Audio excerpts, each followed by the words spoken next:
Bienvenue sur Africa 24 pour cette émission spéciale consacrée au procès de l'ancien président ivoirien Laurent Gbagbo et de son ancien ministre de la Jeunesse Charles Blé Goudé.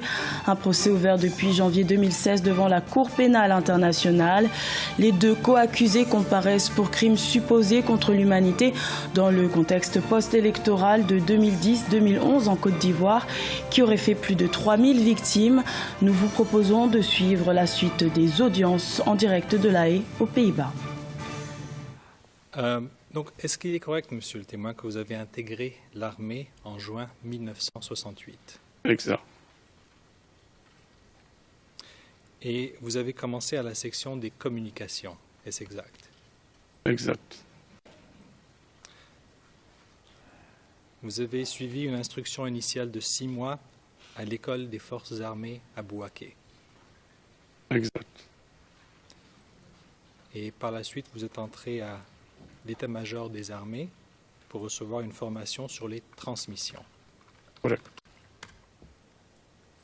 D'accord.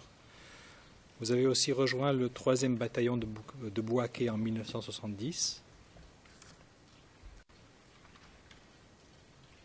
En 70, j'ai commencé à être au 3e bataillon dans les années 69 par là. D'accord. Ah, pardon, et en 70, vous avez rejoint l'escadron blindé Tout à fait. chargé des communications. Please, le président, ménagez une pause. Ne répondez pas immédiatement. Patientez une seconde, 2 secondes avant de répondre.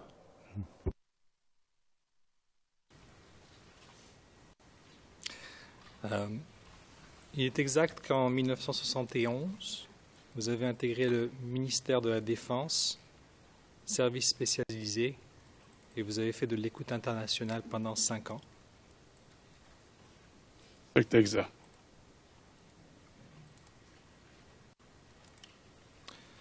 Et après 5 ans, vous étiez un formateur au quartier général de l'armée dans le domaine des transmissions. Informateur. Formateur? Formateur, pas informateur. Formateur, c'est ça. Et enfin, de 81 à 84, vous étiez à la présidence, n'est-ce pas? Oui. Pouvez-vous nous expliquer dans quel rôle vous étiez à la présidence? À la présidence, c'était toujours dans le domaine des transmissions.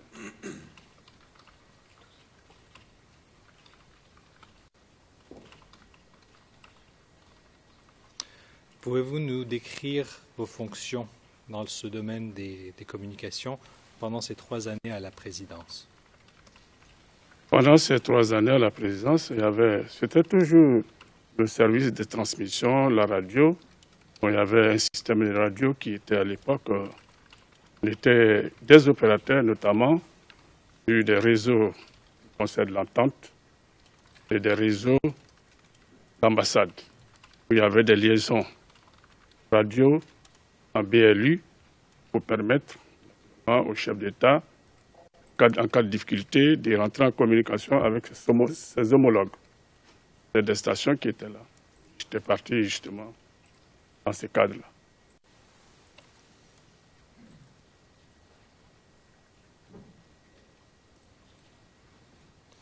Vous étiez basé où durant cette période? Le bureau, bien, moi-même, je dormais.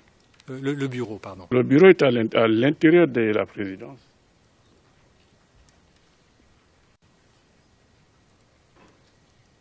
Et si j'ai bien compris, on parle là du palais présidentiel. Tout à fait. D'accord. Par la suite, après 84, qu'avez-vous fait? Après 1984? Après 1984, bon, toute modestie mise à part, quand je suis parti à la retraite en 1984, les autorités d'alors ont estimé que je pouvais servir toujours là-bas, dans le même domaine. Et c'est ainsi, je suis resté en tant que personnel civil, mais toujours dans le même service. Et cela jusqu'au 31 janvier 2001. Est-ce exact? Jusqu'au 31 janvier 2001, exact, oui. D'accord. Pouvez-vous nous expliquer pourquoi vous avez arrêté de travailler à cette date? Bon, à cette date, j'avoue, il y a eu vraiment les élections. Et à l'issue des élections, je suis resté. À un moment donné, il y a des gens qui sont venus me voir. J'estimais, enfin, je vais dire un homme, le colonel Gogoumark, à l'époque, qui jouait le rôle de responsable des renseignements au CCR, est venu me voir pour dire, bon, compte tenu du fait que tu sois du Nord et que tu informes M. Bédier de temps en temps, ce ne serait pas bon qu'on te garde. J'ai répondu qu'en toute sincérité, je n'ai aucun moyen de rentrer en contact, que je suis du Nord et que même je suis RDR. Et je suis du Nord, que je suis RDR, et qu'il ne pouvait pas me garder. J'ai dit au colonel Gogoumark que c'est vrai, je suis du Nord, mais ça ne fait pas autant pour moi, un militant du RDR, tant bien que moi-même je suis un militant du PDCI, parti dans lequel je cotisais de l'argent, et le RDR étant un parti légal, légalement reconnu, rien ne m'empêchait de militer là-bas. Mais pour le moment, je n'étais pas RDR. Et en plus, mes rapports avec le président Bédier n'est pas fondé, je n'envoie aucune information au président Bédier. Mais néanmoins, si vous estimez que ma présence vous gêne, en toute sincérité, je préfère partir. C'est ainsi, pour éviter, naturellement, pour ma propre sécurité, j'ai estimé qu'il était bon que je parte. C'est ainsi que je suis parti.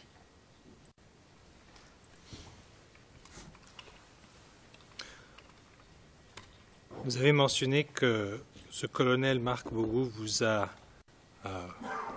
suggéré que vous étiez en contact avec le président Bédier, que vous lui passiez de l'information. Est-ce qu'il y a eu des procédures judiciaires à votre rencontre? Non, rien. Bon, il a dit, moi j'ai dit que le gars il est en France, il n'y a aucun moyen. Non, il n'y a pas de choses, il n'y a pas de procédure judiciaire, rien. Juste un petit instant.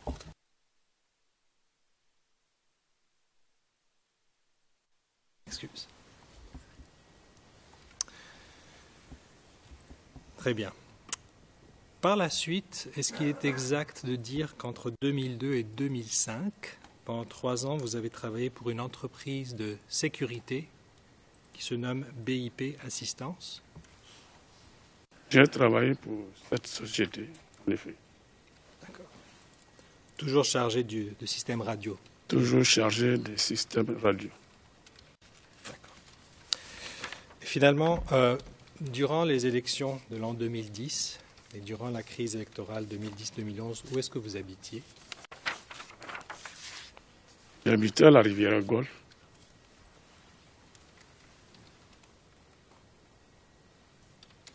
Pour être clair, à Abidjan. Abidjan, oui, à la rivière Golfe, Abidjan. D'accord. J'aimerais que vous nous parliez un petit peu, donc, maintenant des écoutes que vous faisiez. Quand est-ce que vous avez commencé à faire de l'écoute privée? Bon, véritablement, je n'ai pas fait d'écoute privée. C'est occasionnellement, quand il y a des événements qui se passent. Mais je l'ai fait spécialement dans l'événement de 2000, après les élections, là. Bon, sinon, je n'ai pas fait d'écoute. J'écoute des réseaux. Pourtant, il faut dire entre parenthèses que les écoutes, tout le monde en fait à Abidjan, hein, à l'époque. Tout le monde en faisait à Abidjan. Il suffisait d'avoir un petit poste B.A.B.A. qui pouvait capter les réseaux de sécurité. Tout le monde l'écoutait parce qu'apparemment, il n'y avait pas de sécurité, il n'y avait pas de protection sur ces réseaux. Donc, si vous avez la chance de tomber sur une fréquence qui émet, vous écoutez. Donc, dire qu'il y avait un système installé pour écouter, non.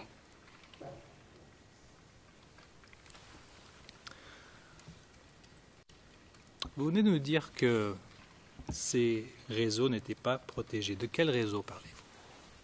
En fait, tous les réseaux que moi j'ai mentionnés dans ma déposition n'étaient pas des réseaux sécurisés. J'appelle les réseaux sécurisés où personne ne peut entendre à part ceux qui sont dans le réseau. Mais apparemment, c'était des réseaux, à l'époque, ces réseaux n'étaient pas sécurisés.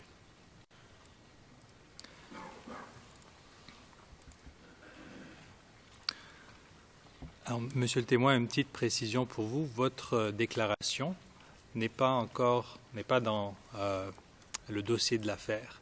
Alors, tout ce que vous avez dit dans votre déclaration, vous devez nous le dire à vive voix aujourd'hui pour que les juges comprennent bien de quoi il s'agit. Alors, est-ce que je pourrais vous demander donc de préciser ces réseaux-là pour que ce soit sur le dossier de l'affaire? Alors, quels sont les réseaux que vous écoutiez à l'époque? Bon, pendant les événements, les réseaux qui étaient les plus écoutés, c'est les réseaux qui intervenaient sur le terrain, notamment la police, la gendarmerie et la garde républicaine, qui étaient les réseaux qui manœuvraient sur le terrain. Donc, chacun se débrouillait à pouvoir les écouter, soit prendre ses précautions, soit vraiment... C'était tout. On les écoutait. Voici les trois réseaux principaux qu'on écoutait.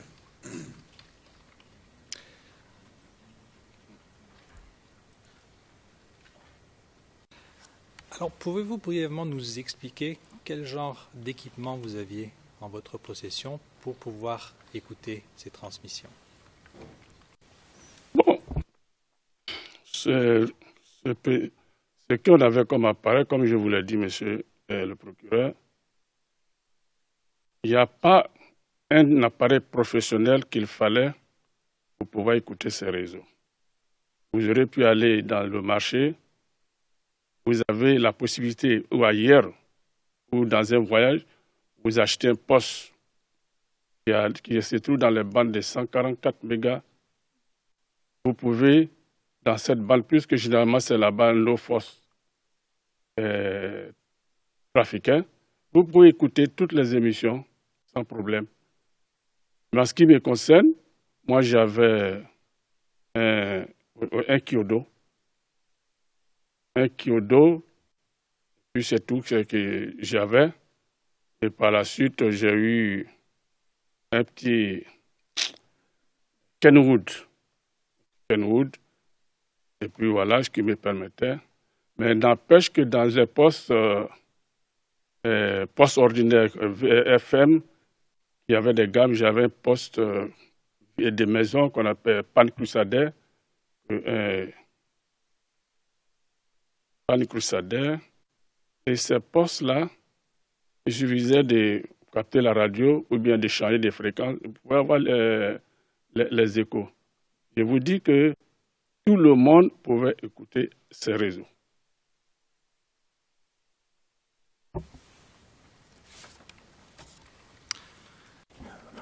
Pouvez-vous nous expliquer les trois organisations que vous avez mentionnées, la police, la gendarmerie et la garde républicaine, sur quelle fréquence est-ce que ces organisations opéraient? Bon, je vous le dis qu'ils étaient tous sur la bande de 144 mégas. Je ne peux pas avec précision aujourd'hui vous dire voici la fréquence qu'il avait et la fréquence qu'il avait. Je ne les ai plus en tête. Mais il suffisait de se balader, vous pouvez tomber sur la fréquence. Mais dire que c'est des fréquences, qui sont dans cette bande de 144 mégas. C'était des VHF, c'était dans les bandes de VHF.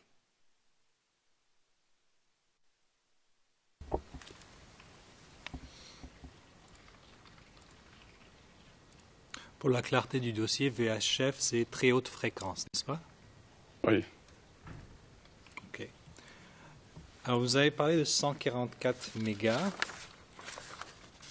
Pouvez-vous nous expliquer très rapidement, lorsque vous faites de l'écoute, comment vous faites pour changer? Est-ce que vous savez d'abord quelle organisation, à l'époque, opérait sur quelle fréquence? Est-ce que vous aviez une façon, une manière de savoir et de changer de fréquence pour trouver? Bon, non. Quand vous trouvez une émission, la fréquence elle est fixée sur votre poste. Un genre de scanner, par exemple. Vous avez la fréquence, vous notez la fréquence. Ah, sur telle fréquence, je viens d'avoir soit la police, soit la gendarmerie, soit la GR. Et ces fréquences, vous la notez au fur et à mesure. Si vous devez écouter, vous êtes facilement à l'aise, vous basculez sur la police, la gendarmerie ou la garde républicaine. Il n'y a pas à dire que bon, puisque vous avez déjà noté.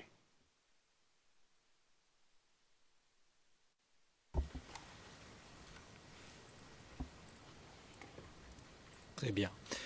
Et vous avez dit tout à l'heure que ces fréquences-là n'étaient pas protégées. Oui. Alors vous, avec votre expérience depuis les années 70 dans le domaine des radiocommunications, est-ce que vous pouvez nous dire pourquoi ces fréquences-là n'étaient pas protégées par les organisations qui les utilisaient? Bon, je ne pourrais vraiment répondre à cela. Je ne pourrais pas répondre à cela, sauf eux-mêmes. Parce que quand on est dans un système, on essaie de voir comment il faut protéger sa communication, pour éviter d'être écouté.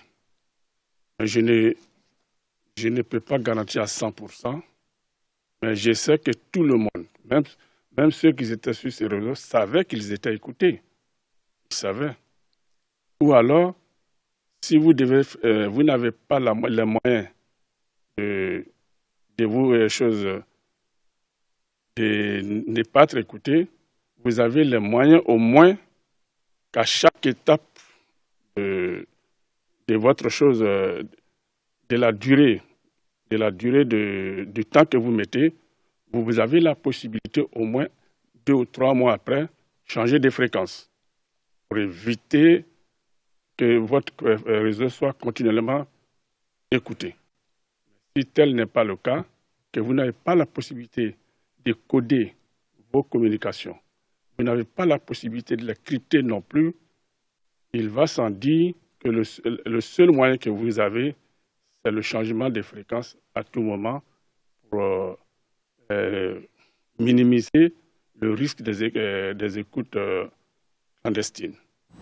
Nous allons marquer une courte pause. On se retrouve dans quelques instants pour la suite de cette émission spéciale.